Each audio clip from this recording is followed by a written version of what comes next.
Jumpa lagi dengan saya Yedi Indra di Seruput Kopi Cantik dengan renungan yang berjudul Ragu itu godaan, bukan dosa. Saya suka mencari arti kata, membandingkan firman dalam beberapa terjemahan. Bukan sekedar definisi kamus besar bahasa Indonesia, tetapi mencari makna aslinya. Dan hasilnya sering mengejutkan. Suatu hari saya sedang merenungkan tentang keraguan. Kata doubt dalam teks asli ternyata berarti berhenti, ragu-ragu, atau mundur. Saat saya membaca arti itu, saya seperti disadarkan, oh, ternyata ini bukan cuma sekedar pikiran lewat. Ini lebih dalam, dan kalau kita tidak waspada, bisa jadi jebakan. Sebelum seseorang jatuh dalam dosa, selalu ada godaan terlebih dahulu. Artinya, kalau ragu itu adalah dosa dan memang benar, meragukan Tuhan itu dosa, maka sebelum kita benar-benar ragu, pasti ada godaan untuk ragu. Logikanya begini, kalau seseorang mulai berpikir, bagaimana kalau ini gak berhasil ya? Bagaimana kalau aku gak sembuh? Mungkin ini cuma harapan kosong. Apakah itu langsung dosa? Belum tentu. Itu baru godaan untuk ragu. Masalahnya, banyak orang langsung panik. Waduh, aku punya pikiran negatif. Berarti aku sudah ragu. Doaku tidak terjawab. Dan karena mereka merasa sudah berdosa, mereka menyerah. Ya sudahlah, ini tidak akan berhasil. Aku kurang iman. Benarkah? Padahal belum tentu. Itu baru tahap godaan. Pikiran itu lewat seperti iklan di pinggir jalan. Kita bisa memilih mau berhenti dan membaca atau lanjut saja tanpa menghiraukannya. Iblis itu licik. Dia pinter banget menipu. Dia tahu orang percaya tidak mau berdosa. Jadi dia membuat jebakan, menembakkan pikiran negatif, lalu membisikkan, tuh kamu punya pikiran jelek, berarti kamu tidak percaya Tuhan, kamu sudah berdosa. Padahal itu belum dosa, itu baru godaan. Masalahnya, ketika kita percaya pada bisikan itu dan mulai mengiyakan pikiran keraguan itu, barulah kita mulai ragu yang sejati, yang membuat kita berhenti, mundur, bahkan menyerah.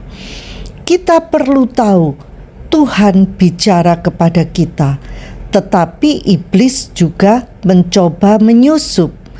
Kita harus memilih mau percaya pada siapa.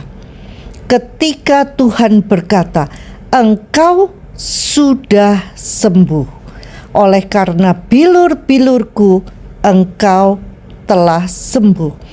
Iblis langsung menyerang. Lalu kenapa sampai sekarang belum sembuh juga? Lihat, tubuhmu belum berubah. Nah, apa yang kita lakukan saat itu?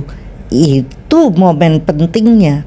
Kalau kita menolak pikiran iblis dan tetap berkata, Tuhan sudah bilang, aku sudah sembuh, dan aku memilih percaya, maka kita menang.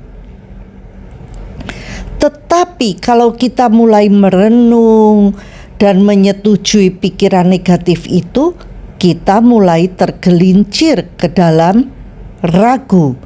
Keraguan itu bukan karena pikiran itu lewat, tetapi karena kita mengizinkan pikiran itu tinggal.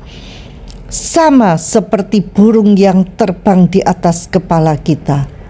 Tidak bisa kita cegah, tetapi kita bisa mencegah burung itu membuat sarang di kepala kita, bukan? Nah, pikiran-pikiran ragu itu seperti burung.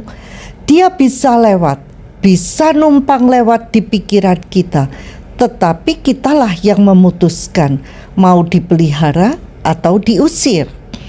Satu hal yang paling saya suka, penekanan pada hal-hal mendasar yang sering kita anggap sepele, simple tetapi mendasar dan mengubah persepsi. Seperti ini tadi, keraguan. Jangan tertipu, jangan menyerah hanya karena muncul pikiran ragu-ragu. Ragu itu bukan dosa, tetapi kalau kita iakan, sepakat, setuju, baru jadi dosa. Tetaplah percaya, Tuhan sudah bicara. Pilih untuk tetap berdiri di atas firman-Nya, walau perasaan dan keadaan belum sejalan. Jangan berhenti, jangan mundur, jangan menyerah, karena iman itu bukan tidak punya pikiran ragu, tetapi tetap melangkah walau pikiran ragu itu lewat. Jangan tertipu. Yuk praktek. You don't drown by falling in the water. You drown by staying there.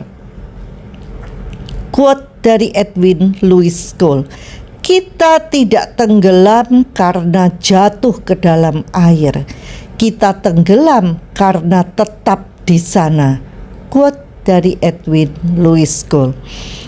Sampai jumpa di episode berikutnya bersama Yeni Indra di Seruput Kopi Cantik. Tuhan memberkati.